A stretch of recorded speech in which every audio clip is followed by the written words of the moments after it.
देखिए नेक्स्ट हम लोग देखते हैं applications of time period of SHM. तो देखो पेंडुलम के केस में हम लोगों ने एक टाइम पीरियड का फॉर्मूला निकाला था, that is 2 pi square root of L upon g. अगर इस फॉर्मूले को जनरलाइज करना है, जनरलाइज मतलब सिंपल पेंडुलम जैसे जितने भी सिचुएशंस आएंगे सभी सिचुएशन में इसी फॉर्मूले को अप्लाई करना है, तो we have to do some modifications. L का नाम एल ई एफ डालेंगे इफेक्टिव, जी के साथ ई एफ बनाएंगे इफेक्टिव। ठीक है, तो यहां एल इफेक्टिव का मतलब क्या होता है? देखो इसका मतलब होता है it is the separation between point of suspension, मतलब जिस पॉइंट से लटकाया गया, टू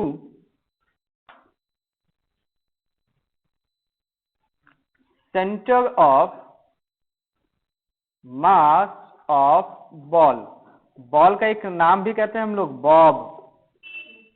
बॉब मीन्स बॉल यहां यूज होता है। ठीक है, तो बॉल का जो सेंटर ऑफ मास है उसके बीच का distance, distance between the point of suspension to the centre of mass. जैसे ये पेंडुलम है, ये बॉल हो गया, तो रस्सी का लेंथ एल, सेंटर सी, इसका भी एक रेडियस होगा आर। तो एल इफेक्टिव का मतलब L plus R. L effective समझ में आया? दूसरा टर्म जी के साथ ई एफ, जी इफेक्टिव।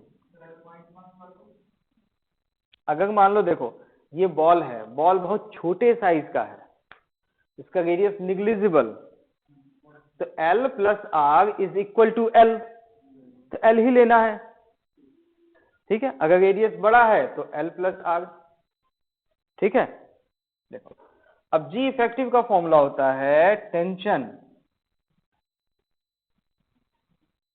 अपॉन मास, रस्सी का टेंशन अपॉन मास, लेकिन सभी जगह पे नहीं, at mean position. Mean position याद है? अगर पेंडुलम को छोड़ दो किसी पॉइंट पे, जैसे इस पेंडुलम को ऑसिलेट नहीं करना है, छोड़ देना है, तो कौन से पॉइंट पे स्टॉप करेगा? जहां पे नेट फोर्स दिखो। जैसे पेंडुलम को छोड़ दिए, ऑसिलेट नहीं करने दिए, तो यहीं पे रोक किया, इसी जगह पे। तो इस जगह पे एफबीडी बनाओ, mg नीचे टेंशन, तो टेंशन का वैल्यू किसकी इक्वल आएगा? mg। तो वो टेंशन का value mg bye mass g, तो यहाँ g इफेक्टिव का वैल्यू g।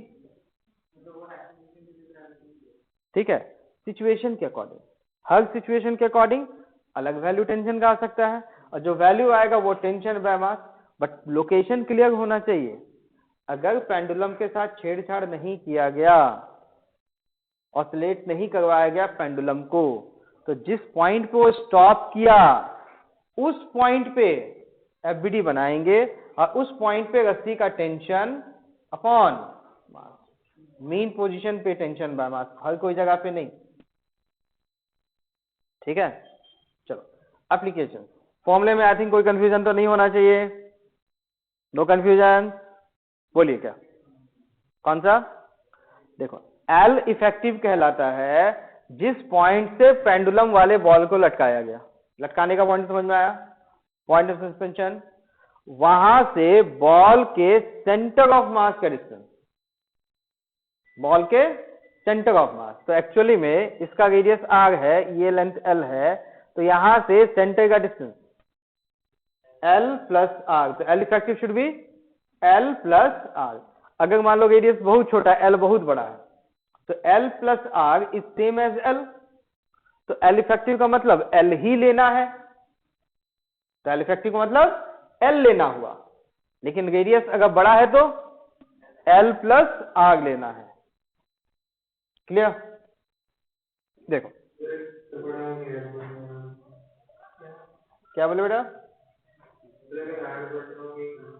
तो आग बड़ा हुआ तब ना लेंगे बेटा, एल प्लस आग आपको लेना है, सेंटर का डिस्टेंस। चलो नेक्स्ट देखो एप्लीकेशन। जी इफेक्टिव फिर से देख लो, यहाँ जो फॉर्मूला में जी इफेक्टिव है, तो आपको पहले इस पेंडुलम को छोड़ देना है, स्टॉप कर देना है, मतलब ऑसिलेशन बंद करवा दो। ऑसिलेशन बंद, तो ऑसिलेशन बंद होने के बाद कहीं ना कहीं ये तो रुकेगा, तो जिस पॉइंट पे स्टॉप किया उस पॉइंट का नाम कहलाता है मीन पोजीशन। दैट इज उस पॉइंट पे नेट फोर्स जीरो, सब कैंसिल आउट हो जाएगा। मीन पोजीशन पहचानने आ गया। उस पॉइंट पे एफबीडी बनाना है, और रस्सी का जो टेंशन होगा वो टेंशन डिवाइडेड बाय बॉल का मास, जी इफेक्टिव का वैल्यू। अभी हम लोग एप्लीकेशन में देखते हैं, पहले टर्म्स का मीनिंग क्लियर। चलो पहला एप्लीकेशन,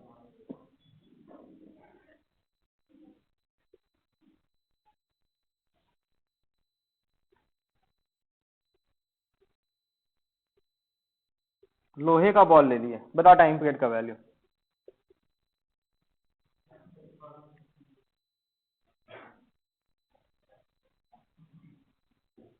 बताओ लोहे का बॉल के लिए टाइम पीरियड कितना होगा। सेकेंड, प्लास्टिक बॉल ले लिए, प्लास्टिक बॉल के लिए टाइम पीरियड मास पे डिपेंड करता ही नहीं है, बिल्कुल।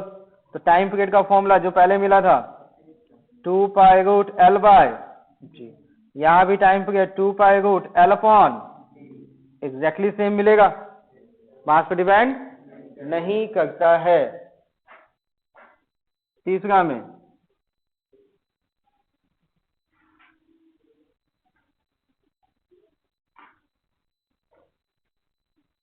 a hollow plastic ball, बताओ इसके लिए। हॉलो अंदर खाली है, फिर भी सेम होगा, मास पे डिपेंड नहीं करता है। चलो, a hollow plastic ball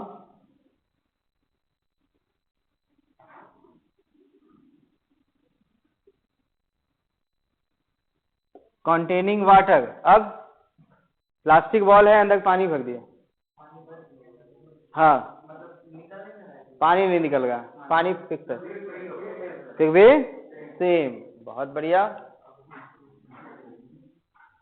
and a hole is made at bottom such that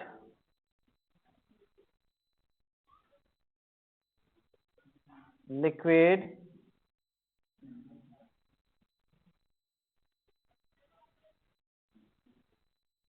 keeps moving out of ball, then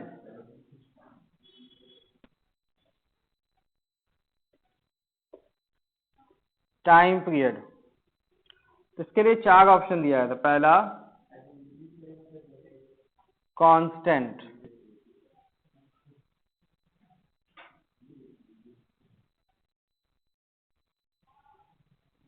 continuously increases,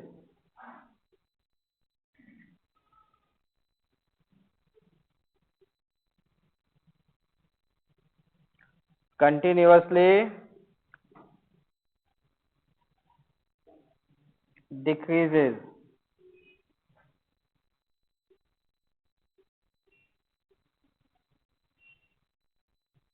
first increases then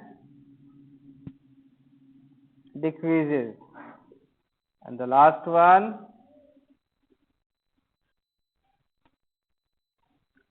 first decreases then increases। बताइए क्या होना चाहिए। हाँ, ऑप्शन डी, बोलो। चलो चेक करते हैं। देखो क्वेश्चन क्या है कि यहाँ जैसा बॉल जो दिखाया जा रहा है, इस पे प्लास्टिक बॉल है, प्लास्टिक बॉल में लिक्विड फिल कर दिए, तो सेंटर ऑफ मास का होगा यहीं पे। अब नीचे पे एक होल कर दिया, तो ये ऑसिलेट भी कर रहा है और साथ में पानी बूंद बूंद जैसा नीचे भी आ रहा, मतलब मास का वैल्यू वही है, लिक्विड का लेवल वही है कि लेवल डाउन होता जाएगा। अब बताओ सेंटर ऑफ मास कहाँ होता है, जहां ज्यादा मास होता है, तो यहाँ पे पहले ज्यादा मास तो पूरे में था, सेंटर ऑफ मास ये था, लेकिन जैसे थोड़े टाइम के बाद लिक्विड का लेवल जब डाउन हो गया, लिक्विड जब मान लो इधर आ गया, नीचे लिक्विड है, ऊपर लिक्विड यहाँ नहीं है, तो ज्यादा मास कहाँ है, तो सेंटर ऑफ मास यहाँ गएगा कि और नीचे शिफ्ट कर जाएगा, शिफ्ट हो जाएगा। और लेंथ क्या था, यहाँ से सेंटर ऑफ मास का लेंथ वो तो नीचे आ गया ना, तो सेंटर ऑफ मास नीचे गया मतलब एल बढ़ गया, एल बढ़ गया तो टाइम पीरियड बढ़ेगा। तो जैसे जैसे पानी उतरते जा रहा है वैसे वैसे एल बढ़ता जाएगा, टी बढ़ेगा। लेकिन कुछ समय के बाद जब पानी का लेवल एकदम कम हो जाएगा तो सेंटर ऑफ मास ऊपर जाएगा, और जब पूरा पानी बाहर तो सेंटर ऑफ मास वापस, एम्प्टी बॉल ना, खाली बॉल, तो बॉल का सेंटर कहाँ पे, सी पे, तो लेंथ बढ़ गया कि फिर वापस घट गया, घट गया। तो लेंथ पहले बढ़ा तो टाइम पीरियड बढ़ा, लेंथ घटा टाइम पीरियड घटा। तो पूरा पानी बाहर तो उसके बाद सेंटर का पोजीशन बदलेगा क्या, नहीं, तो फर्स्ट टाइम पीरियड बढ़ेगा, फिर घटेगा, उसके बाद कांस्टेंट, फिर बदलेगा नहीं। फंडा क्लियर?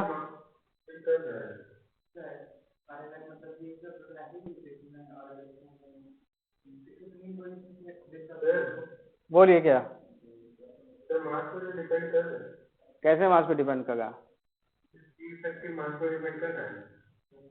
ठीक, जी इफेक्टिव मास पे डिपेंड कर, डिवाइड में मास होता है ना, जी बदल रहा है या एल बदल रहा, जी बदलेगा, सोच लो, ग्रेविटेशन पढ़े थे, हाइट बदलने से जी बदलता है।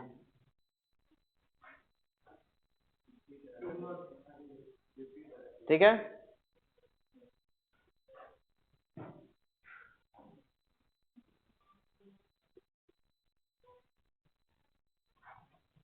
First increase then decrease and finally constant. ठीक है, कोई कंफ्यूजन 3 नंबर पे तो पूछिए, नहीं। देखो नंबर 4 पे एक लिफ्ट है, यहां एक बॉल, इसका लेंथ L, रेडियस छोटा है, रेडियस बड़ा होगा तो रेडियस जैसा कोई टर्म बताया जाएगा। ठीक है, इसका एक एक्सप्रेशन अपवर्ड हो गया A not, time period T का वैल्यू निकालना है।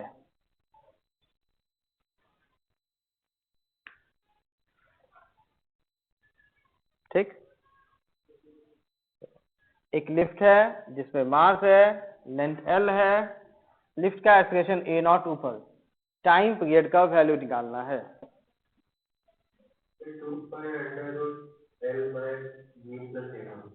बिल्कुल सही है। तो देखो यहाँ पे जब वैल्यू निकालना है तो फॉर्मूला तो यही लगेगा। तो लिफ्ट में बताओ ऊपर जाने की वजह से लेंथ बदलेगा क्या, नहीं, जी इफेक्टिव। तो जी इफेक्टिव का वैल्यू कैलकुलेट करने के लिए हम लोग को कौन सी जगह चाहिए थी, मीन पोजीशन। तो अगर ऑसिलेट नहीं करवाते छोड़ देते तो यही कुछ स्टॉप करेगा। हाँ, तो यहाँ एफबीडी बनाएंगे और टेंशन निकालेंगे। तो बताओ एफबीडी में फोर्स कौन कौन सा लगेगा, mg, रस्सी का टेंशन T डैश,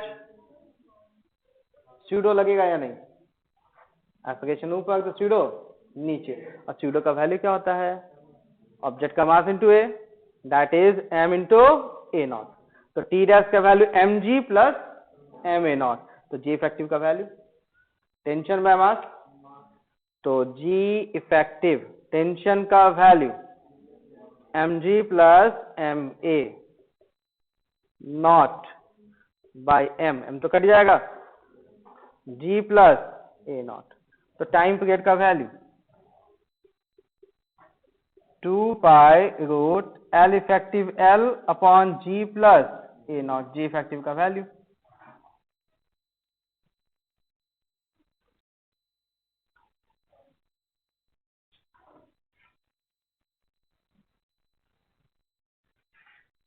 एक गाड़ी का एक्सलेशन ए नॉट, और यहां छत से लटका दिया एक बॉल पेंडुलम जैसा, इसका लेंथ L है।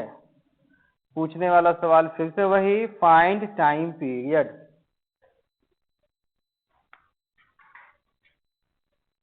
क्वेश्चन क्लियर ना? गाड़ी है, गाड़ी का एक्सलेरेशन ए नॉट, रस्सी से एक बॉल लटकाया गया, रस्सी का लेंथ एल, रेडियस छोटा होगा इसलिए रेडियस नहीं दिया। ठीक है, टाइम पीरियड का value 2 pi under root L by root over A square plus B. बिल्कुल सही।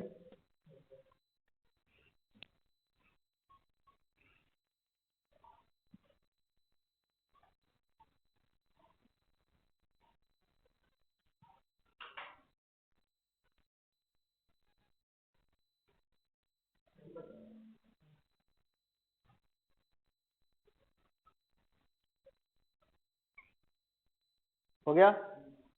चलो अब यहां बताओ एल इफेक्टिव, फॉर्मूला तो यही रहेगा, एल इफेक्टिव एल, मेहनत किस पे करना है? जी इफेक्टिव। तो बताओ अगर हम लोग एक्सलेरेशन नहीं देगा और इसको छोड़ देंगे तो बताओ फोर्स कौन कौन सा लगता है इसमें? एम जी नीचे, टेंशन एक होगा, एक्सलेरेशन है तो स्यूडो किधर? अपोज। तो स्यूडो भी लगेगा, एम जी भी लगेगा, तो ऐसा सीधा सीधा लटका रहेगा कि एंगल पे चला जाएगा? इक्विलिब्रियम एंगल पे जाएगा। तो पहले एंगल पे उसकी जगह बनाओ, ये पहुंच गया एंगल पे, गॉट इट। अब एंगल पे इसकी एफबीडी बनाओ, स्यूडो पीछे की ओर जाएगा, m a naught, m g कहाँ? नीचे की ओर। अब इक्विलिब्रियम पे तो टेंशन लेना था, सब जगह तो नहीं। अब बताओ इस टेंशन टी का वैल्यू कैसे निकलेगा? एक तो कंपोनेंट कह सकते हो या फिर कह सकते हो इन दोनों का जो रिजल्टेंट होगा पीछे की ओर वही टेंशन बैलेंस करता होगा, और दोनों के बीच का एंगल क्या है? 90। तो रिजल्टेंट का फॉर्मूला पाइथागोरस। तो यहाँ पे टेंशन टी डैश का जो वैल्यू है वो लिख सकते हैं m g square plus m a naught का स्क्वायर रूट के अंदर। कुछ कॉमन आएगा कि नहीं आएगा? एम को कॉमन निकालिए, फिर बताइए क्या मिलेगा? रूट के अंदर एक g square plus a naught square, तो टेंशन तो मिल गया। और जी इफेक्टिव का फॉर्मूला टेंशन बाय मास। तो यहां से जी इफेक्टिव का value tension T dash upon m, तो टी डैश का वैल्यू पुट करना है यहां पे, m root g square plus a naught square by m. तो फाइनली जी इफेक्टिव का वैल्यू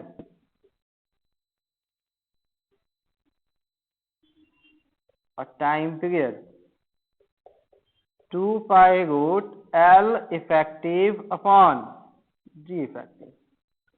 अब बस वैल्यू पुट करना बचा है, L effective L and the value of g effective within root g square plus a naught square. बोलिए समझ में आया? तो फंडा समझ में आ गया ना? बस एक ही टाइम पीरियड का फॉर्मूला है, उसे अप्लाई करते जाना है बस।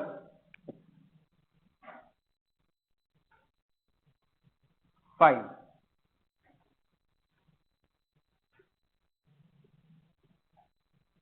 थीटा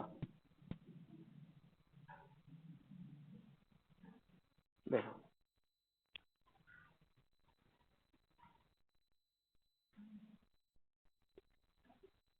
एक ball length L,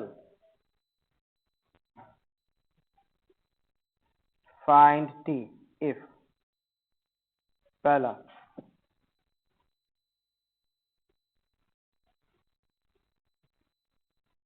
surface is rough,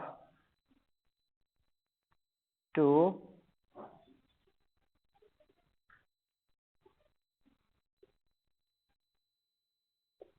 prevent slipping, दूसरा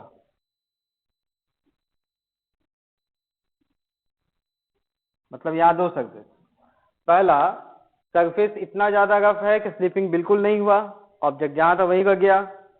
सेकेंड केस स्मूथ सरफेस, मतलब स्लिप करते हुए नीचे जा रहा है। तो दोनों केस में टाइम पीरियड टी का वैल्यू निकालना है। दोनों केस में टाइम पीरियड टी का वैल्यू कैलकुलेट करना है। एक बार ट्राई कीजिए।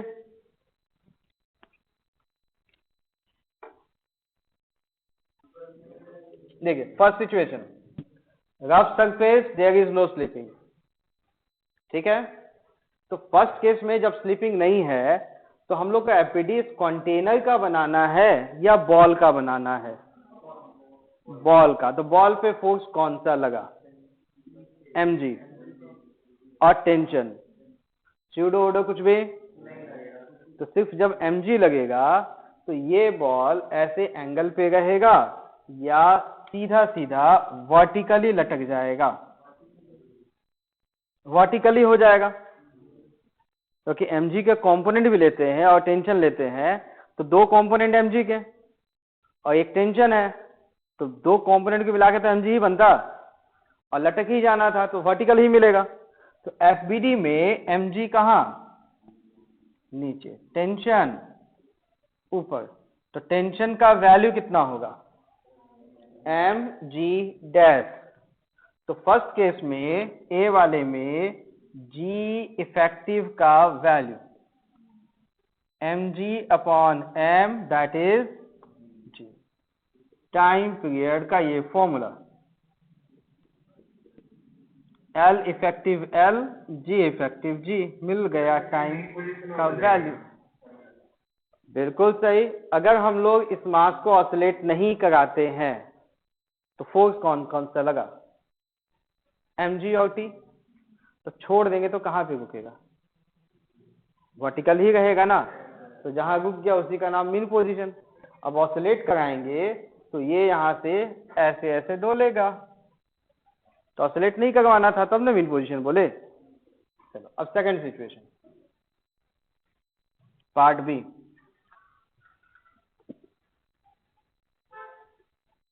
एंगल थीटा गिवन है, ये वही वाली गाड़ी। अब मुझे बताओ कि जब ये स्मूथ सरफेस है, मतलब फ्रिक्शन नहीं है, तब ये कंटेनर या बॉक्स रेस्ट पे होगा या नीचे जाएगा? बिल्कुल। तो एक्सलेरेशन तो मिलेगा ए नॉट, मतलब बॉल के एफबीडी में स्यूडो भी लगेगा। किधर लगेगा? अपोजिट। तो मतलब एफबीडी में स्यूडो फोर्स लगेगा अप द इंक्लाइन। तो बताओ यहाँ पे mg लेना बढ़िया है या mg के कंपोनेंट? तो इधर वाले कंपोनेंट का नाम mg cos थीटा, इधर वाले का नाम। तो फाइनली ये यहीं पे रहेगा, किधर जाएगा किधर जाएगा वो डिपेंड करता है ma नॉट का वैल्यू पे। तो मतलब a नॉट को निकालना पड़ेगा तभी डिसाइड होगा।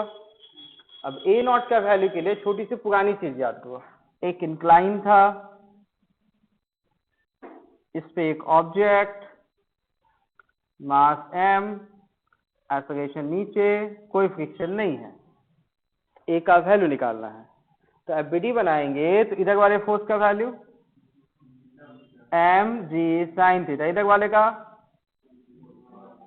एक नॉर्मल, तो n mg cos theta balance, a के डायरेक्शन में mg sin थीटा। तो इक्वेशन क्या लिखना चाहिए था? mg sin theta equal to ma। तो a का वैल्यू, ये बिल्कुल वैसा ही केस नहीं है, कोई रोकने टोकने वाला नहीं स्लिपिंग, तो सबका मिला के मास m1 होता। तो डाउन द इंक्लाइन एक्सेलरेशन का वैल्यू वही g sin थीटा, मास से डिवाइड हो जाएगा ना। तो ये जो a नॉट मिलेगा इसका वैल्यू g sin थीटा, और इस स्यूडो फोर्स में अगर इसका वैल्यू पुट कर देते हैं तो क्या मिलेगा बताओ? m, a नॉट का बदलो g sin थीटा। समझ में आया? अब ध्यान से देखो, ऊपर वाला फोर्स mg sin थीटा, नीचे वाला, तो ऊपर नीचे कहीं जाएगा कि सीधा सीधा 90 एंगल पे ही लटक जाएगा? अब रस्सी का टेंशन, रस्सी तो ऐसे है तो टेंशन का नाम टी डैश। अब बता टी डैश का वैल्यू क्या मिलेगा? बिल्कुल। तो यहाँ पे हम लोग टी डैश का वैल्यू इक्वेट करेंगे, that is m g cos theta, और जी इफेक्टिव का फॉर्मूला टेंशन अपॉन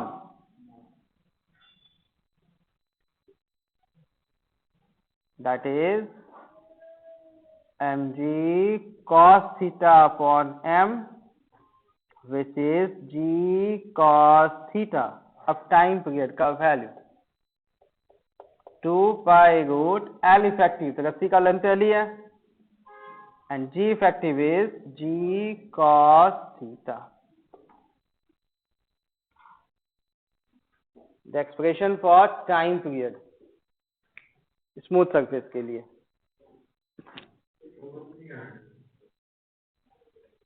क्या नहीं समझ में आया? कैसे लिख रहे हैं? एबिलिटी ड्रॉ करते हैं.